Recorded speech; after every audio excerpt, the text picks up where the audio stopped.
మీ పిల్లల భవిష్యత్తును దిశానిర్దేశం చేసే విద్యా మహోత్సవ్ Dream9 మీడియా ఆధ్వర్యంలో ఈ ఫిబ్రవరి 1న మన ఖమ్మంలో జరగనుంది.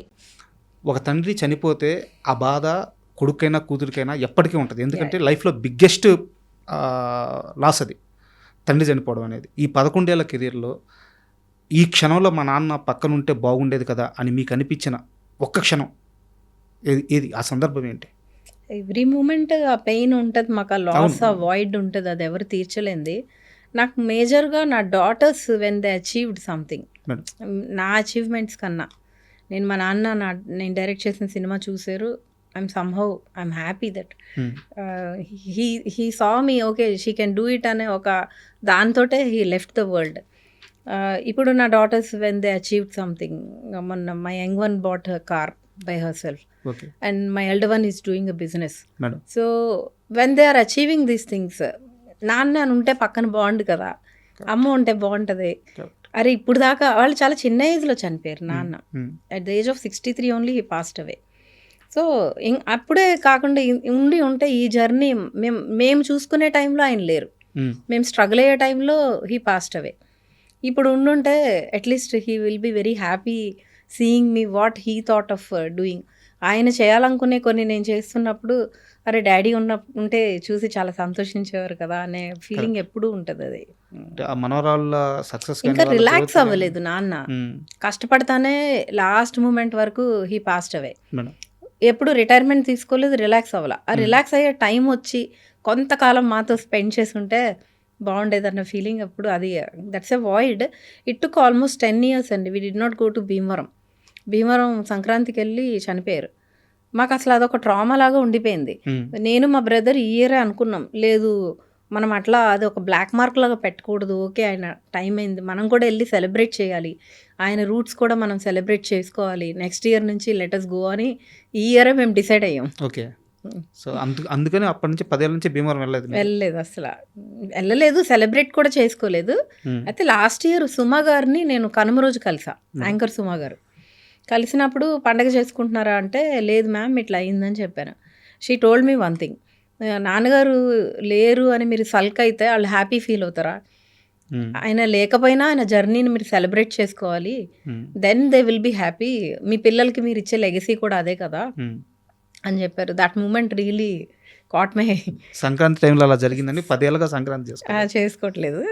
ఆ మేడం కూడా అలా సుమ గారు చాలా బాగా షీ టోల్డ్ మీ ఇట్లా ఎందుకు సెలబ్రేట్ చేసుకోండి, లెగసీ కంటిన్యూ అవుతుంది, మీ పిల్లలకు కూడా హ్యాపీనెస్ ఫార్వర్డ్ అవ్వాలి తప్ప any time we all will pass away, but keep celebrating the moments so that they will be happy అని చెప్పారు. మేము కూడా ఇంకా ఐ థాట్ ఈ ఇయర్ కూడా కొంచెం ఇక్కడే చేసుకున్నాము. We did not, it's not like అంత బాధపడతా అట్లా లేము.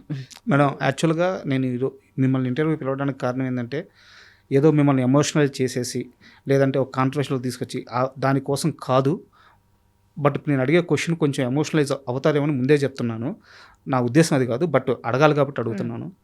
నాన్నగారిని అక్కడి నుంచి హైదరాబాద్ హాస్పిటల్కి తీసుకొచ్చిన తర్వాత డాక్టర్స్ ఇంకా కష్టమని చెప్పిన తర్వాత ఒక కూతురుగా బాధ తట్టుకోలేక డాక్టర్స్తో మీరు ఒక రకమైన వాదనకి దిగారంట. లెట్స్ డూ సంథింగ్, ఎందుకు గివప్ ఇచ్చేస్తున్నారు, 1/2 hour 1 hour ఉందంటే లేదు ఇంకా ప్రయత్నించండి అని చాలా గట్టిగా ఫైట్ చేశారంట ఆ టైంలో.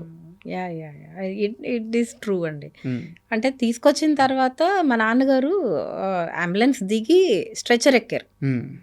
అది what is it showing you అంటే హీ స్టిల్ హ్యాస్ దట్ లోపల స్టామినా ఉంది, he want to fight, he want to live. That ఆయన దిగి ఎక్కారు, చాలా పెయిన్ ఉంది ఆయన ఫేస్ లో. అక్కడ హార్ట్ స్ట్రోక్ మేడం, భీమవరంలో హార్ట్ స్ట్రోక్ వచ్చింది. భీమవరంలో వచ్చింది, తీసుకొస్తుంటే ఆన్ ద వే విజయవాడలో కూడా వచ్చింది. ఓకే. సో 2 strokes వచ్చినాయి. ఓకే. హీ కేమ్ హియర్, అంబులెన్స్లో దిగిన తర్వాత నన్ను ఎవరు ఎక్కించొద్దు నేను ఎక్కుతానని ఆయన స్ట్రెచర్ ఆయనంతటా ఆయన ఎక్కారు.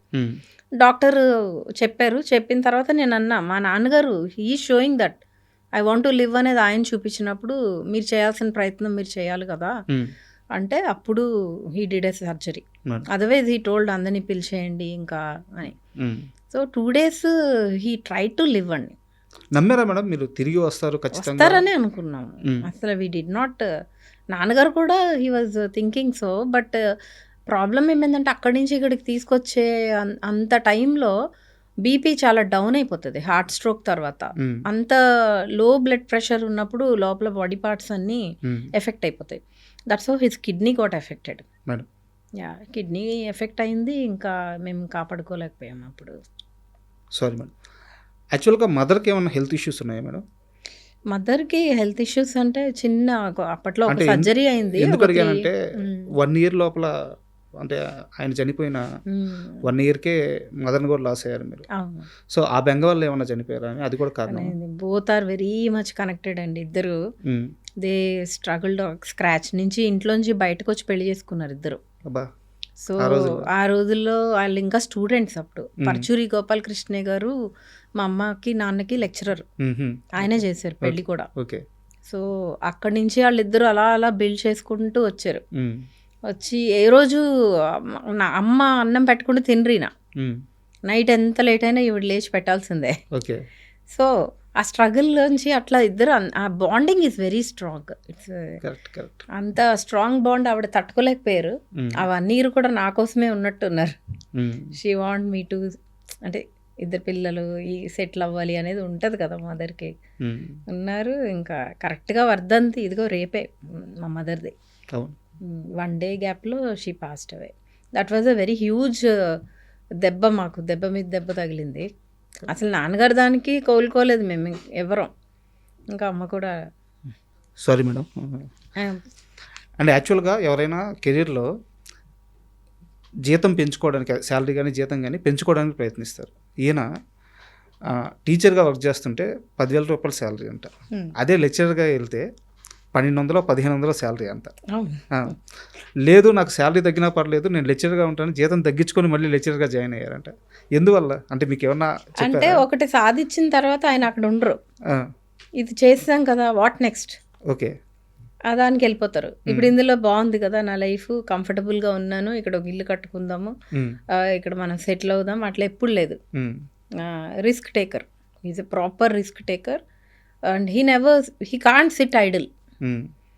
ఆయన అదే చెప్తా ఉండేవారు. అంటే ఇంకా మేమందరం దానికి మేము కూడా రెడీగా ఉండేవాళ్ళం. We have to pull up our socks and be ready for the next adventure. యాక్చువల్గా కరెక్ట్. ఆ లెక్చర్ జాబ్ మాకు కూడా అది అలవాటు లేదు. ఇప్పుడు మేము కూడా ఒక చోట అలా కూర్చుని కంఫర్టబుల్గా బాగుంది కదా, అది ఆ లైఫ్ అలవాటు లేదు. వాట్ నెక్స్ట్ అనేది ఎప్పుడు, life is a small journey, మనం రిస్క్ తీసుకుంటూనే ఉండాలి. అవును. అదే యాక్చువల్గా అంత ఇష్టపడి లెక్చర్ జాబ్కి షిఫ్ట్ అయ్యి ఆయన అక్కడ కూడా కాన్స్టెంట్గా లేరు. ఎవ్రీ వీకెండ్ చెన్నై వెళ్ళిపోయేవాళ్ళు. అసలు అది మాకు చిన్నప్పుడు ఒక సర్కార్ ఎక్స్ప్రెస్ టౌన్ స్టేషన్కి వచ్చేది భీమవరంలో. మా ఇల్లు అండి ఎట్లా ఉండేదంటే అంతా స్టూడెంట్స్, ఎప్పుడు స్టూడెంట్స్ లేదా ఈ కథలు చెప్పడం ఇష్టపడేవాళ్ళు. మా నాన్నగారు కథలు చెప్తుంటే వినడానికి ఎక్కడెక్కడి నుంచో వచ్చి ఉండేవారు. ఆ సర్కిల్లే మాకు తెలుసు. రిలేటివ్స్ తక్కువ. రిలేటివ్స్ రావడము, ఒక ట్రెడిషనల్ బ్యాక్గ్రౌండ్ హౌస్ కాదు మాది. It's a very unconventional background. My mom was a teacher, నాన్నేమో లెక్చరర్. ఇంకా ఇట్లా ఇంట్లో ఆయన ఉన్నప్పుడు ఒక సెలబ్రిటీయే. ఇప్పుడు సెలబ్రిటీ, అప్పుడు సెలబ్రిటీ. ఇంటి నిండా జనము. మమ్మల్ని ఆల్మోస్ట్ పెంచింది కొంతమంది స్టూడెంట్సే. చిన్నప్పుడు ఎలక్షన్ డ్యూటీకి వెళ్ళినా ఎక్కడికి వెళ్ళినా. సో ఈ సర్కార్ ఎక్స్ప్రెస్ ఎక్కించడానికి ఒక 20 మంది అన్న ఉండేవారు ప్రతి వారం. ఇంట్లో ఈవినింగ్ చక్కగా తిని వెళ్ళి అందరూ కలిసి ఆ స్టేషన్లో ఎక్కించి వచ్చేవారు. అంటే యాక్చువల్గా పిల్లలు అనేవాళ్ళు వారం అంతా స్కూల్కి వెళ్తారు, బిజీగా ఉంటారు. వీకెండ్లో ఫాదర్తో కానీ మదర్తో కానీ కాస్త టైం స్పెండ్ చేస్తారు. నాకు తెలిసి ఆయన చాలా సంవత్సరాలు అలాగే ట్రయల్స్ చేశారు. చాలా నమ్మరు. నా పెళ్ళి కూడా అట్లనే ఒక సెట్ మ్యారేజ్ లాగా అయిపోయింది. అవునా? రేపు మ్యారేజ్ అనగా వచ్చారు. అక్కడ ట్రయల్స్లో ఉండే అక్కడే. అంటే అట్లా చిన్నప్పుడే అయిపోయింది మ్యారేజ్. అట్లా అలా అయిపోయింది అంతే. అంటే ఒక ఫ్లోలో వెళ్ళిపోయాం మేము. బాగా మిస్ అయ్యి ఉంటారు కదా? మిస్ అయ్యేవాళ్ళము, but he never made us అలా మిస్ అయిన ఫీలింగ్ ఎప్పుడు రాలేదు. ఎందుకంటే he always kept me engaged. నాకు లెటర్స్ రాసేవారు, ఇన్లాండ్ లెటర్స్ ఎస్పెషల్లీ నాకు. ఆయన అంటే నన్ను ఆడపిల్లలాగా ఇట్లాగే ఉండాలని కాకుండా ఒక ప్రాపర్ విజన్తో పెంచారు. అమ్మాయి అంటే ఇలా భయపడతా అలా ఉండకూడదు, you have to achieve a lot, read, మంచిగా చదువుకోవాలి, out of the box thinking అలవాటు చేశారు. Okay. That is one thing. అమ్మాయి అంటే ఇలా అంటే జనరల్ సొసైటీ కండిషనింగ్లో కాకుండా he use to make me think like opposite to that. You can achieve, you can do this అని ఎప్పుడు నాకు తోడుగానే ఉన్నారు. My father was like my soulmate. He was always there.